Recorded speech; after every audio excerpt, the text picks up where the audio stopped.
ओम शांति। 19 जनवरी सन 2023। प्यारे बाप दादा के मधुर महावाक्य।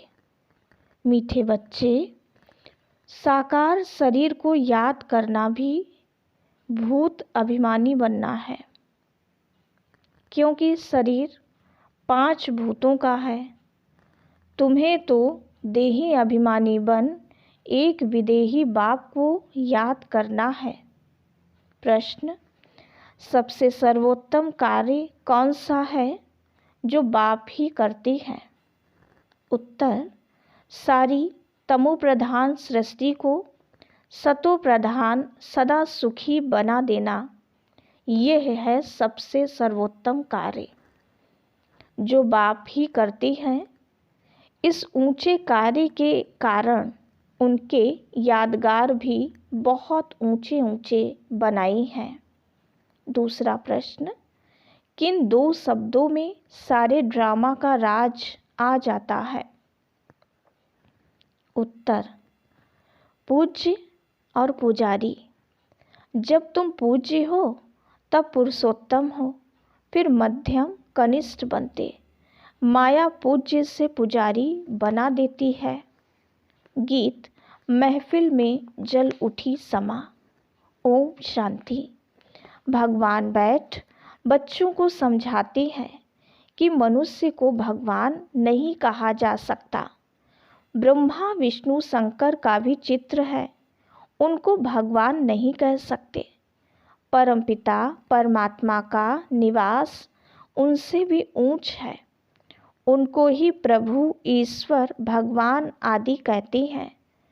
मनुष्य जब पुकारते हैं तो उन्हों को कोई भी आकार व साकार मूर्ति दिखाई नहीं पड़ती, इसलिए किस भी मनुष्य आकार को भगवान कह देते हैं। सन्यासियों को भी देखते हैं तो कहते हैं भगवान, परंतु भगवान खुद समझाते हैं कि मनुष्य को भगवान नहीं कहा जा सकता। निराकार भगवान को तो बहुत याद करते हैं। जिन्होंने गुरु नहीं किया है, छोटे बच्चे हैं, उनको भी सिखाया जाता है परमात्मा को याद करो, परंतु किस परमात्मा को याद करो यह नहीं बताया जाता। कोई भी चित्र बुद्धि में नहीं रहता। दुख के समय कह देते हैं, हे प्रभु। कोई गुरु व देवता आदि का चित्र उनके सामने नहीं आता है। भल बहुत गुरु किए हो तो भी जब हे भगवान कहते हैं तो कभी उनको गुरु याद नहीं आएगा। अगर गुरु को याद कर और ही भगवान कहें तो वह मनुष्य तो जन्म मरण में आने वाला हो गया। तो यह गोया 5 तत्वों के बने हुए शरीर को याद करते हैं, जिसको 5 भूत कहा जाता है। आत्मा को भूत नहीं कहा जाता, तो वह जैसे भूत पूजा हो गई। बुद्धि योग शरीर तरफ चला गया। अगर किसी मनुष्य को भगवान समझते हो, ऐसे नहीं कि उनमें जो आत्मा है उसको याद करते हैं, नहीं, आत्मा तो दोनों में है। याद करने वाले में भी है, तो जिसको याद करते हैं उनमें भी है। परमात्मा को तो सर्वव्यापी कह देते, परंतु परमात्मा को पाप आत्मा नहीं कहा जा सकता। वास्तव में परमात्मा नाम जब निकलता है तो बुद्धि निराकार तरफ चली जाती है। निराकार बाप को निराकार आत्मा याद करती है, उसको देही अभिमानी कहेंगे। साकार शरीर को जो याद करती हैं वह जैसे भूत अभिमानी हैं। भूत भूत को याद करते हैं क्योंकि अपने को आत्मा समझने बदले 5 भूतों का शरीर समझते हैं। नाम भी शरीर पर पड़ता है। अपने को भी 5 तत्वों का भूत समझते हैं और उनको भी शरीर से याद करती हैं। देही अभिमानी तो है नहीं। अपने को निराकार आत्मा समझें तो निराकार परमात्मा को याद करें। सभी आत्माओं का संबंध पहले पहले परमात्मा से है। आत्मा दुख में परमात्मा को ही याद करती है, उनके साथ संबंध है। वह आत्माओं को सभी दुखों से छुड़ाती हैं, उनको समा भी कहती हैं। कोई बत्ती आदि की तो बात नहीं, वह तो परमपिता परम आत्मा है। समा कहने से मनुष्य फिर ज्योति समझ लेती हैं। यह तो बाप ने खुद समझाया है। मैं परम आत्मा हूँ, जिसका नाम शिव है। शिव को रुद्र भी कहते हैं। उस निराकार के ही अनेक नाम हैं और कोई के इतने नाम नहीं। ब्रह्मा विष्णु शंकर का एक ही नाम है। जो भी देहधारी हैं उन्हों का एक ही नाम है। एक ईश्वर को ही अनेक नाम दिए जाते हैं। उनकी महिमा अपरंपार है। मनुष्य का एक नाम फिक्स है। अब तुम मरजीवा बनी हो तो तुम्हारे पर दूसरा नाम रखा गया है, जिससे पुराना सब भूल जाए। तुम परमपिता परमात्मा के आगे जीते जी मरते हो, तो यह है मरजीवा जन्म। तो जरूर माता पिता पास जन्म लिया जाता है। यह गुह्य बातें बाप बैठ तुमको समझाती हैं। दुनिया तो शिव को जानती नहीं, ब्रह्मा विष्णु शंकर को जानती है। ब्रह्मा का दिन ब्रह्मा की रात भी कहती हैं। यह भी सिर्फ सुना है। ब्रह्मा द्वारा स्थापना, परंतु कैसे यह नहीं जानते। अब क्रिएटर तो जरूर नया धर्म नई दुनिया रचेगा। ब्रह्मा द्वारा ब्राह्मण कुल ही रचेगा। तुम ब्राह्मण ब्रह्मा को नहीं, परमपिता परमात्मा को याद करते हो, क्योंकि ब्रह्मा द्वारा तुम उनके बने हो। बाहर वाले देह अभिमानी ब्राह्मण ऐसे अपने को ब्रह्मा के बच्चे शिव के पोत्रे नहीं कहेंगे। शिव बाबा जिसकी जयंती भी मनाते हैं, परंतु उनको ना जानने कारण उनका कदर नहीं है। उनके मंदिर में जाते हैं, समझते हैं ये ब्रह्मा विष्णु शंकर व लक्ष्मी नारायण तो नहीं है, वो जरूर निराकार परमात्मा है। और सभी एक्टर्स का अपना अपना पार्ट है। पुनर्जन्म लेते हैं तो भी अपना नाम धरते हैं। यह परमपिता परमात्मा एक ही है, जिसका व्यक्त नाम रूप नहीं है, परंतु मूढ़मती मनुष्य समझते नहीं है। परमात्मा का यादगार है तो जरूर वो आया होगा, स्वर्ग रचा होगा, नहीं तो स्वर्ग कौन रचेगा। अब फिर आकर यह रुद्र ज्ञान यज्ञ रचा है। इसको यज्ञ कहा जाता है क्योंकि इसमें स्वाहा होना होता है। यज्ञ तो बहुत मनुष्य रचते हैं, वो तो सब हैं भक्ति मार्ग के स्थूल यज्ञ। यह परमपिता परमात्मा स्वयं आकर यज्ञ रचते हैं, बच्चों को पढ़ाते हैं। यज्ञ जब रचते हैं तो उसमें भी ब्राह्मण लोग शास्त्र कथाएं आदि सुनाते हैं। यह बाप तो नॉलेजफुल है, कहते हैं यह गीता भागवत आदि शास्त्र सभी भक्ति मार्ग के हैं। यह मटेरियल यज्ञ भी भक्ति मार्ग के हैं। यह है ही भक्ति मार्ग का समय। जब कलयुग का अंत आए तब भक्ति का भी अंत आए, तब ही भगवान आकर मिले, क्योंकि वही भक्ति का फल देने वाला है। उनको ज्ञान सूर्य कहा जाता है। ज्ञान चंद्रमा, ज्ञान सूर्य और ज्ञान लकी सितारे। अच्छा, ज्ञान सूर्य तो है बाप, फिर माता चाहिए ज्ञान चंद्रमा। तो जिस तन में प्रवेश किया है वो हो गई ज्ञान चंद्रमा माता, और बाकी सब हैं बच्चे, लकी सितारे। इस हिसाब से जगदम्बा भी लकी स्टार हो गई, क्योंकि बच्चे ठहरे ना। स्टार्स में कोई सबसे तीखा भी होता है, वैसे यहाँ भी नंबरवार हैं। वो है स्थूल आकाश के सूर्य, चांद और सितारे। और ये है ज्ञान की बात। जैसे वो पानी की नदियाँ और ये है ज्ञान की नदियाँ जो ज्ञान सागर से निकली हैं। अब शिव जयंती मनाते हैं, जरूर वो सारे सृष्टि का बाप आते हैं, आकर जरूर स्वर्ग रचते होंगे।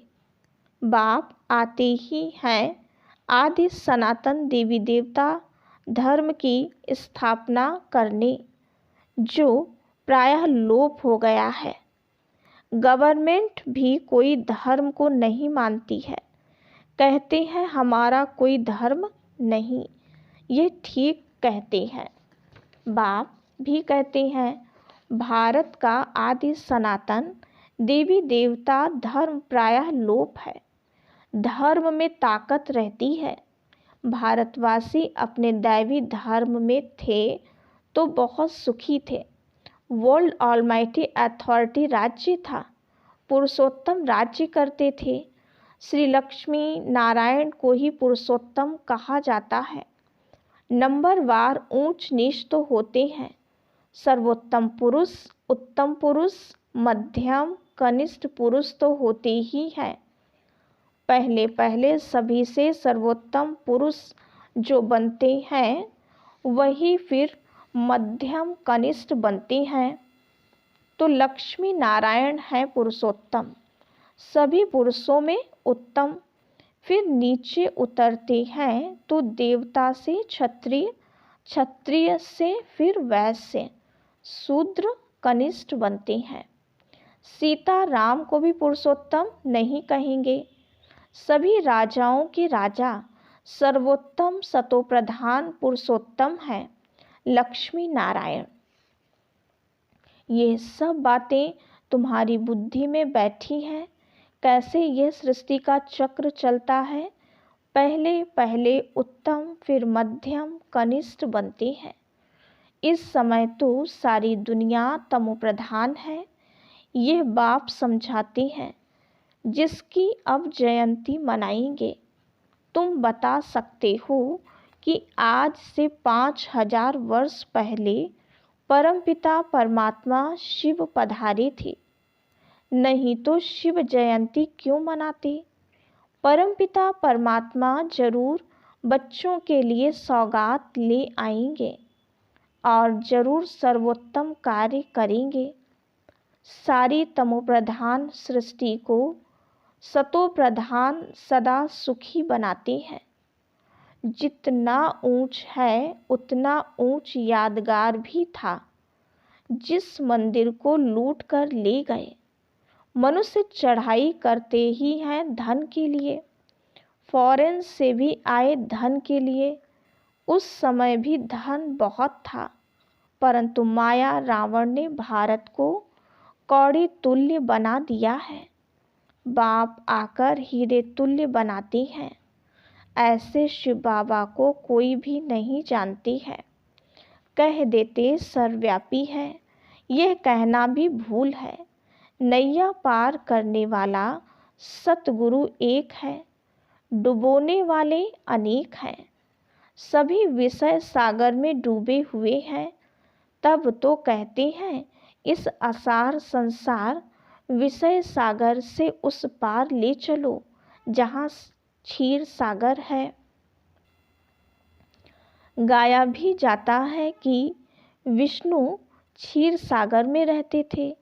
स्वयं को क्षीर सागर कहा जाता, स्वर्ग को क्षीर सागर कहा जाता है, जहाँ लक्ष्मी नारायण राज्य करते हैं। बाकी ऐसे नहीं, विष्णु वहाँ क्षीर सागर में विश्राम करते हैं। वो लोग तो बड़ा तालाब बनाकर उसके बीच में विष्णु को रखते हैं। विष्णु भी लंबा चौड़ा बनाते हैं। इतने बड़े तो लक्ष्मी नारायण होते नहीं, बहुत बहुत 6 फुट होंगे। पांडवों के भी बड़े बड़े बुत बनाते हैं। रावण का कितना बड़ा बुत बनाते हैं। बड़ा नाम है तो बड़ा चित्र बनाते हैं। बाबा का नाम भल बड़ा है, परंतु उनका चित्र छोटा है। यह तो समझाने लिए इतना बड़ा रूप दे दिया है। बाप कहते हैं, मेरा इतना बड़ा रूप नहीं है। जैसे आत्मा छोटी है, वैसे ही मैं परमात्मा भी स्टार मिसल हूँ। उसको सुप्रीम सोल कहा जाता है। वो है सबसे ऊंच। उसी में सारा ज्ञान भरा हुआ है। उनकी महिमा गाई हुई है कि वो मनुष्य सृष्टि का बीज रूप है, ज्ञान का सागर है, चैतन्य आत्मा है। परंतु सुनावे तब जब ऑर्गन्स लेवे। जैसे बच्चा भी छोटे ऑर्गन्स से बात नहीं कर सकता है, बड़ा होता है तो शास्त्र आदि देखने से अगले संस्कारों की स्मृति आ जाती है। तो बाप बैठ बच्चों को समझाते हैं, मैं फिर से 5000 वर्ष बाद तुमको वही राजयोग सिखाने आया हूँ। श्री कृष्ण ने कोई राजयोग नहीं सिखाया है। उन्होंने तो प्रारब्ध भोगी है। 8 जन्म सूर्यवंशी, 12 जन्म चंद्रवंशी, फिर 63 जन्म वैश्य शूद्रवंशी बने। अभी सबका यह अंतिम जन्म है। यह श्री कृष्ण की आत्मा भी सुनती है, तुम भी सुनते हो। यह है संगम युगी ब्राह्मणों का वर्ण। फिर तुम ब्राह्मण से जाकर देवता बनेंगे। ब्राह्मण धर्म, सूर्यवंशी देवता धर्म और चंद्रवंशी क्षत्रिय धर्म, तीनों का स्थापक एक ही परम पिता परमात्मा है। तो तीनों का शास्त्र भी एक होना चाहिए। अलग अलग कोई शास्त्र है नहीं। ब्रह्मा इतना बड़ा सभी का बाप है, प्रजापिता, उनका भी कोई शास्त्र है नहीं। एक गीता में ही भगवानोवाच है, ब्रह्मा भगवानोवाच नहीं है।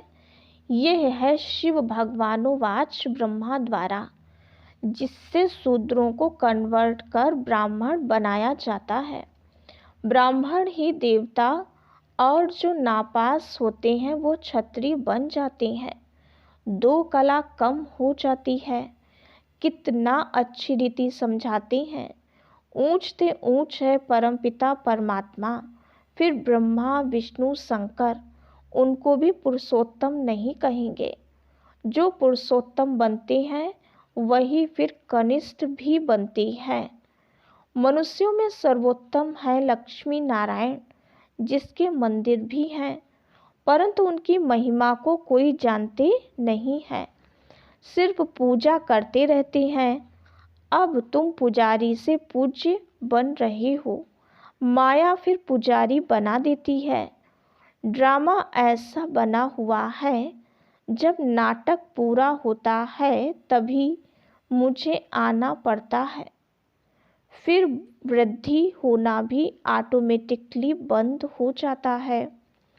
फिर तुम बच्चों को आकर अपना अपना पार्ट रिपीट करना है। ये परमपिता परमात्मा खुद बैठ समझाते हैं।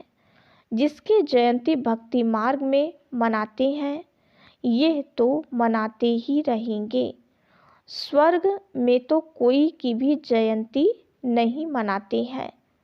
श्री कृष्ण राम आदि की भी जयंती नहीं मनाएंगे। वो तो खुद प्रैक्टिकल में होंगे। यह तो होकर गए हैं, तब मनाते हैं। वहाँ वर्ष वर्ष श्री कृष्ण का बर्थडे नहीं मनाएंगे। वहाँ तो सदैव खुशियाँ हैं ही, बर्थडे क्या मनाएंगे। बच्चे का नाम तो माता पिता ही रखते होंगे, गुरु तो वहाँ होता नहीं। वास्तव में इन बातों का ज्ञान और योग से कोई कनेक्शन नहीं है। बाकी वहाँ की रस्म क्या है सो पूछना होता है, या तो बाबा कह देंगे। वहाँ के कायदे जो होंगे वो चल पड़ेंगे। तुमको पूछने की क्या दरकार है। पहले मेहनत कर अपना पद तो प्राप्त कर लो, लायक तो बनो, फिर पूछना। ड्रामा में कोई ना कोई कायदा होगा। अच्छा, मीठे मीठे सिकीलिधे बच्चों प्रति माता पिता बाप दादा का याद प्यार और गुड मॉर्निंग। रूहानी बाप की रूहानी बच्चों को नमस्ते। हम रूहानी बच्चों की रूहानी बाप दादा को याद प्यार, गुड मॉर्निंग और नमस्ते।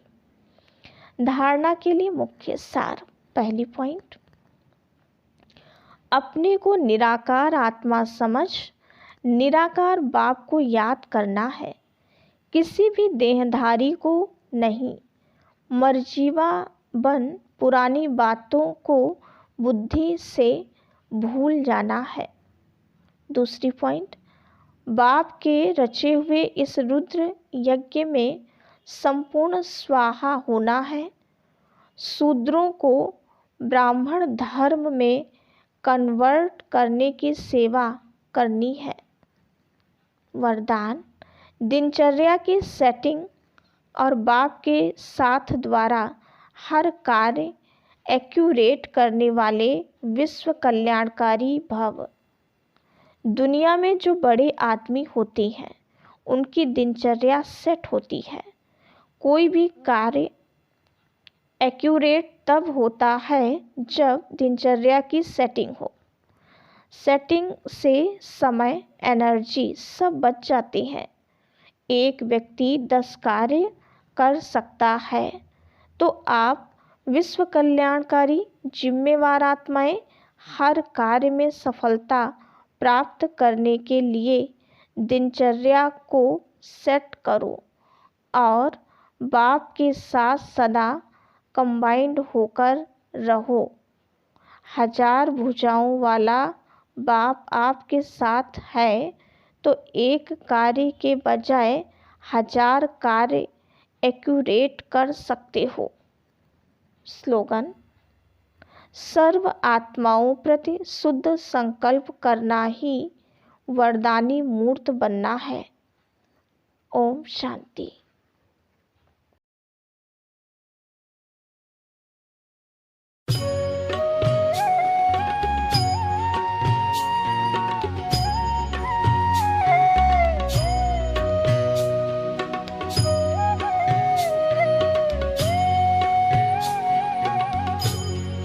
तुम्हारे साथ का अनुभव बड़ा निराला है।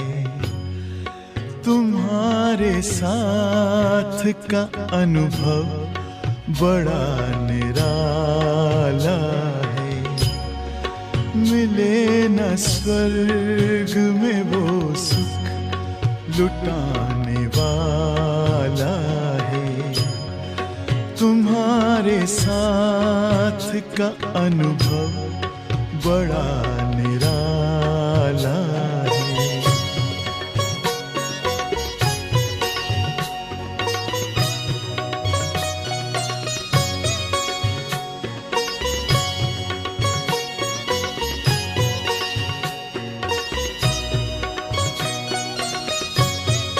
जिसे पाकर न पाना कुछ शेष रह जाए, पाके इतना बाबा अपना दिल अब तो गाए।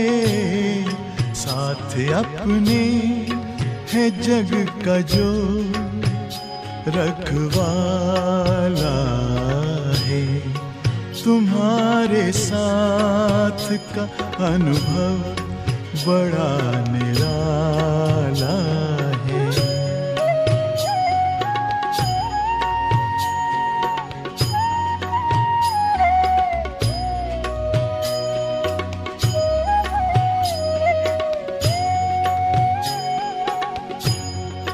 तेरी आँखों से पीते हम हैं अमृत प्याले, बड़ी जतन से छुपा कर नजर में हो पाले।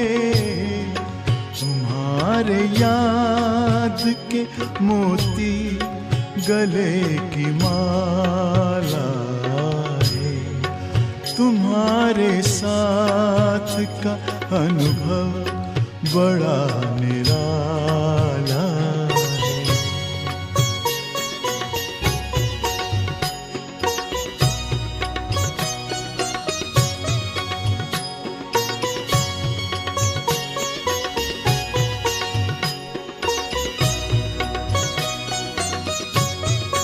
बाबा कहते हो यही बच्चे मेरे ताज तुम्ही, नैन के नूर लाड लो मेरी आवाज तुम्ही। मेरी दुनिया में तेरे दम से उजाला है, तुम्हारे साथ का अनुभव बड़ा निराला है।